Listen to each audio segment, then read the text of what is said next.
ciyaartooygan oo kamid ah ciyaartooyadii xulka Morocco soo gaarsiiyay kaalmaha ugu horeeya koobka adduunka aynu qsidisa maanta ka warramaynaa hooyadiis waxa ka oohisin jirtay maalin walba ficiladii uu wiilkani sameynayay yaraantiisii markii hore waxa loo maleynayay inuu wiilkani leeyahay mustaqbal weyn oo iskoolka buundooyin fiican ayuu keensan jiray balse markii dambe ayaa waxbarashadii ka saaqiday oo waaba laga ceyriyay iskoolkii uu dhiganayay waxaana dadku markasta filan kareen inuu noqon doono darbi chief qof aan la filanayn ayaa bedelay noloshiisii oo ka dhigay xiddig ka soo dhalaalay dhalinyarada carabta Ziyech waxa uu ka dhashay qoys reer Morocco ah kana soo hijrooday wadanka Morocco degayna oo salka dhigay wadanka Holland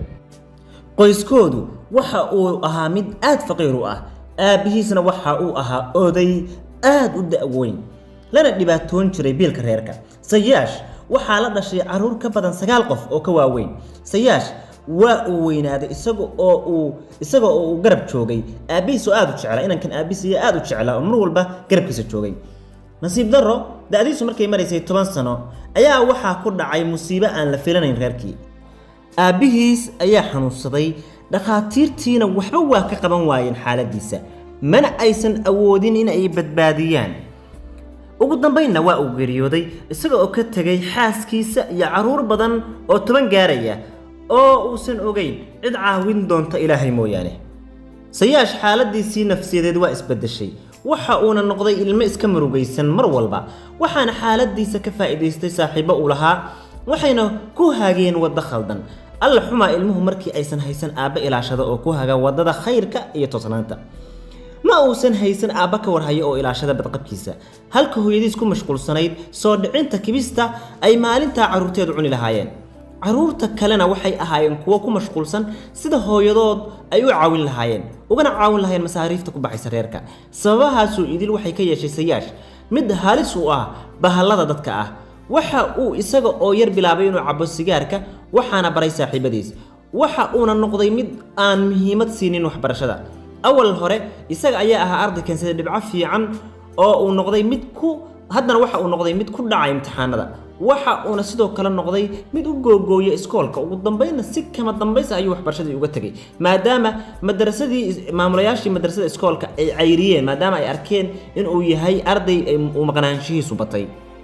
waxa uu qaaday wado aan ka soo laabasho lahayn mana uusan maqli jirin waanada hooyadiis waxay ka ooyi jirtay xaaladda uu ku sugan yahay waxayna alle uga baryi jirtay in uu ku soo dajiyo mucjiso rabbaani ah oo hanuunisa wiilkeeda allana waa ka aqbalay ducadeedii wiilkeeduna waxa helay dhacdo ku kaliftay inay isbedesho noloshiisii inkasta oo uu ahaa mid fasahaadsan haddana waxa uu aad u jeclaa kubadda cagta waxa uuna u ciyaarayay naadi Holland ka dhisan madaxdii naadiga ayaa arkay in Ziyech uu yahay mid xanaaq badan oo dagaal badan kana gedisan saaxiibadiisa kale ay wada ciyaaraan waxa uuna ahaa mid mushkilado badan xitaa tababarihii kooxda ayaa ka eed sheegtay marar aad u fara badan naadiga waxay awoodeen inay ceyriyaan misana waxa ay iska daayeen oo waxa ay qaateen go'aan ka gedisan sidaasi Ziyech waxa uu ahaa mid hibo u leh ciyaarista kubadda cagta sidaas darteed naadigu waxay ka cabsadeen in ay waayaan wiilkaas yarka ah ee ku jira da'da qaangaarnimada hibadana u leh kubadda taa badalkeeda waxa ku soo dhacday fikrad aad u caqli badan waxayna go'aansadeen in ay bedelaan habdhaqankiisa waxay la xiriireen laacib hore oo reer Morocco ah kana fariistay ciyaaraha magaciisana la yiraahdo Aziz kana ciyaari jiray Holland waxayna u sheegeen qisada wiilkan yarka ah waxa uuna go'aansaday laacibkaasi inuu wiilkaas mas'uuliyadiisa la wareego markii uu baaris ku sameeyay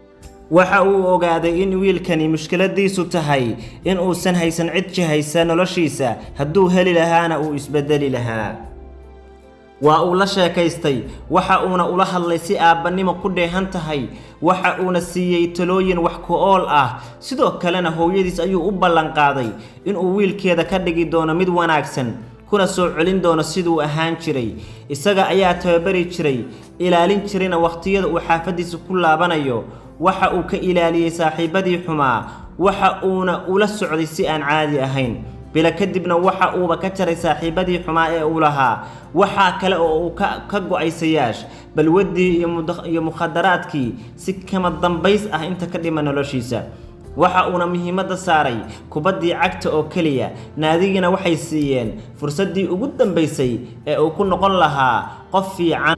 sayaash fursaddii ayuu ka faa'iidaystay waxa uuna soo bandhigay ciyaaro indhadaraandar ku riday tababarayaashii hab ciyaaraadkaasi waxay soo jiiteen naadiyo badan oo tartan u galay siday ku heli lahaayeen waxa uuna naadigii ka dhisnaa Holland uga sii gudbay naadiga Chelsea ee Ingiriiska ka dhisan lacagtiisuna waxay kor u dhaaftay 15 milyan oo euro koobka kubadda cagta ee hadda dhamaadka ah Holland ayaa codsatay inta uusan furmin inuu ka mid noqdo xulkeeda balse sayaash waa uu ka diiday waxa uuna door biday inuu u ciyaaro xulka qaranka uu asal ahaan ka soo jeedo oo Morocco mana uusan ka shalaayin waxa ayna xaqiijiyeen isaga iyo libaaxyadii kooxdu kaalinta saddexaad ee koobka oo ah kaalin aad u horeysa inay gaaraan guulahaas uu gaaray oo dhan waxa uu aaminsan yahay in uusan isagu gaarin ee hooyadiis ay gaartay waana uu ku faanaa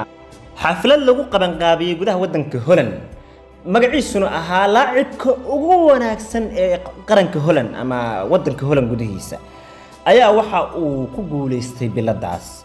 waxaana uu soo xaadiray xafladii isagoo horey u soo kaxaystay hooyadiis markii uu qaadanayay bilada ayuu hooyadiis waxa uu saaray masraxii waxaana uu uga mahad celiyay dadka hortooda oo dhan waxa uuna yiri hooyaday ayaa ahliyada dhabta ah ee anigu maahi yani sida xaqiiqada abu yiri anigu ma ahliyayga dhabta ah ee baladan lagu abaalmariyay ee waa hooyaday iyada la'aanteedna halkan iyo hortiinaba ma soo istaageen maanta waxaana idinka codsanayaa buu yiri in aad iyada salaantaan hadalkaasi waa hadalkii Xakiim Sayaash saaxiibayaal aad baad u mahadsantihiin muuqaalka inoo like gareeya inoo subscribe gareeya ina gaarsiiya 10k oo subscribers hal sano ayaan barnaamijyada noocana soo tibinayay walina ma aynu gaareen 10,000 oo followers ah waxaan idinka codsanayaa inaad na dhiirigelisaan oo aad na gaarsiisaan 10,000 oo subscribers ah